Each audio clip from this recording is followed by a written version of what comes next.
user. So, ang pili kong i-video is dice.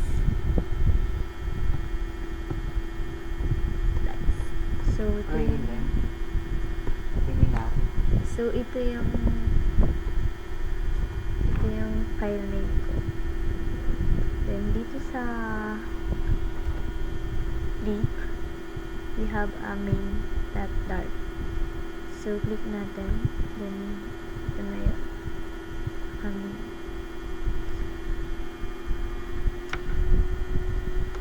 So, ang overview ng application na to create a simple dice roller game, which is ito po yun.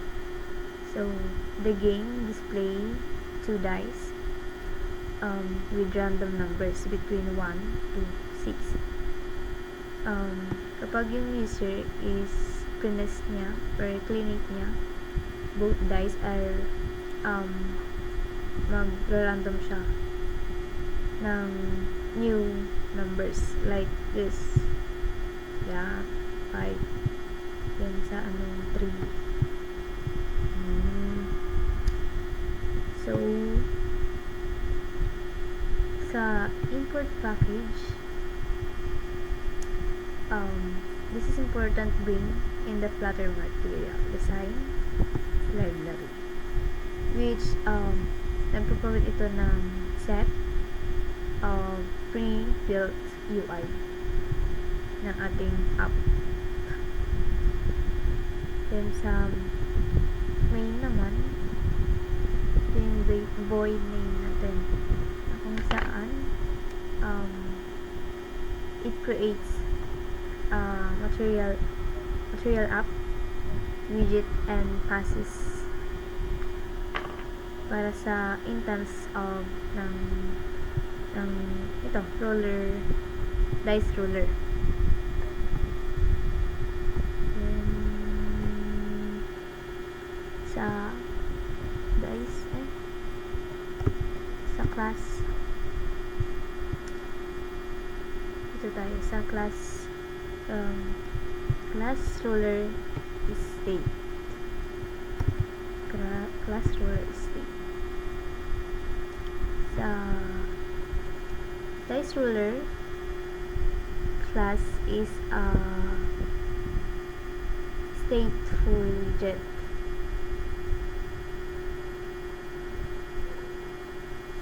Which mean it has a state that can change over time.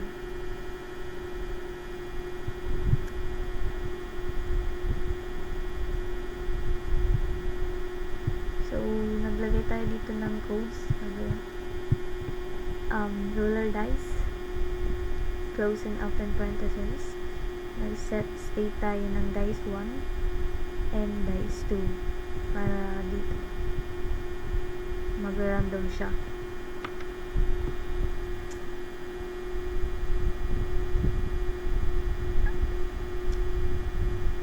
Sa dice 1, dice 2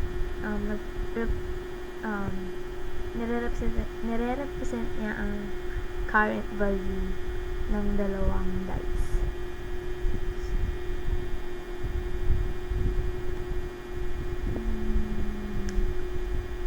So, dito tayo sa widget build. So, ang build method is responsible for building ng UI. So, it returns a scaffold, up bar, and container as its body. So, container widget. The container widget has a gradient background and a center with a child. Ito yung center. And nag-row tayo para ma-centered yung horizontal ng contains two text button widgets, each representing a dice. So,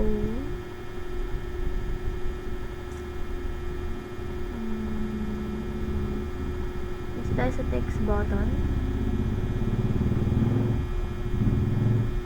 Pag on press, nagko-pullback siya para mag-set yung roll dice, which means that when the button is pressed, the roller dice method is called.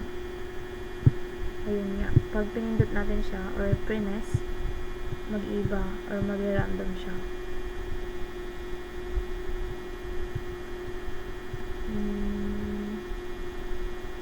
So, dito sa image set is nag-input tayo ng asset dice dito para sa picture ng ating dice, which is naglagay tayo ng picture. So, ito yung picture na asset natin. Nag-new folder tayo. Then, we have a dice 1. Ito, dice 1, dice 2, dice 3,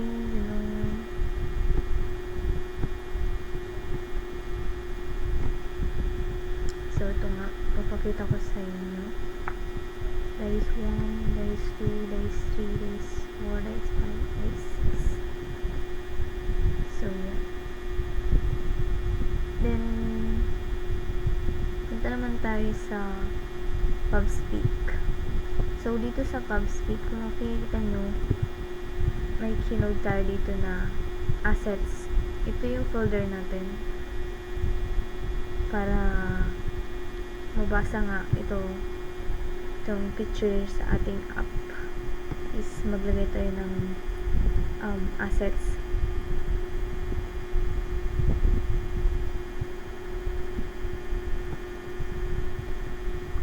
So, yun lang.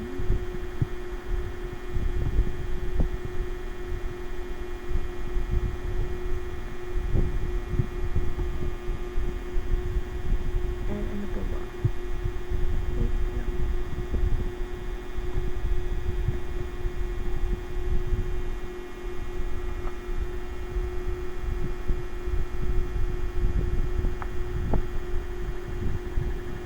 So, try nating i-run. X muna natin ito. Then, mag-click the run. And run without the body. So, yun nga. Naglo-loading siya for running up or launching. Wait na lang po natin. Medyo matagal-tagal ito.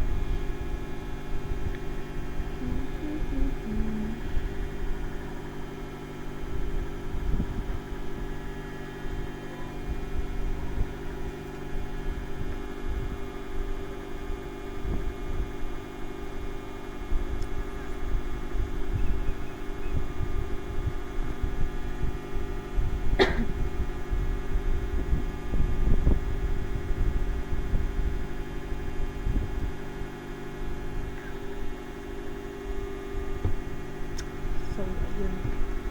And ito na yung dice roller natin.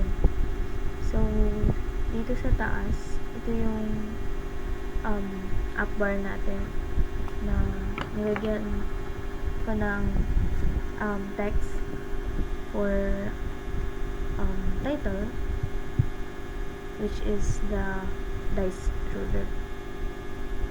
And ito yung feature na nilagay natin, mga asset, PNG sa asset. So, click natin. Diba? Random siya. Nagra-random siya. Wow. And dito pala sa color, makikita nyo, dito tayo nag color for the background. So, try natin palitan. Yellow. Control S. Yun.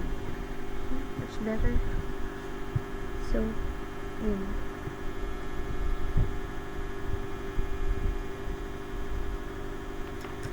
And ito pa pala sa ano natin.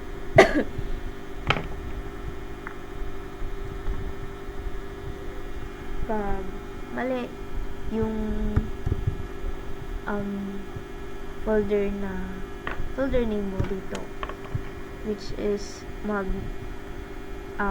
may message siya ng image not found. So, like this. Control S. Oh, see? Image not found. So, kailangan na yung nilagay mo sa asset ng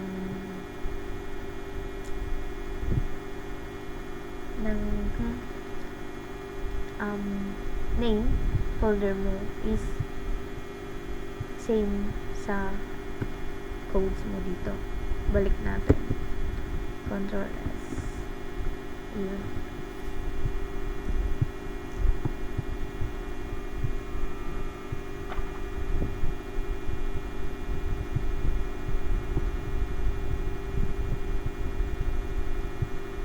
So, yun lang po.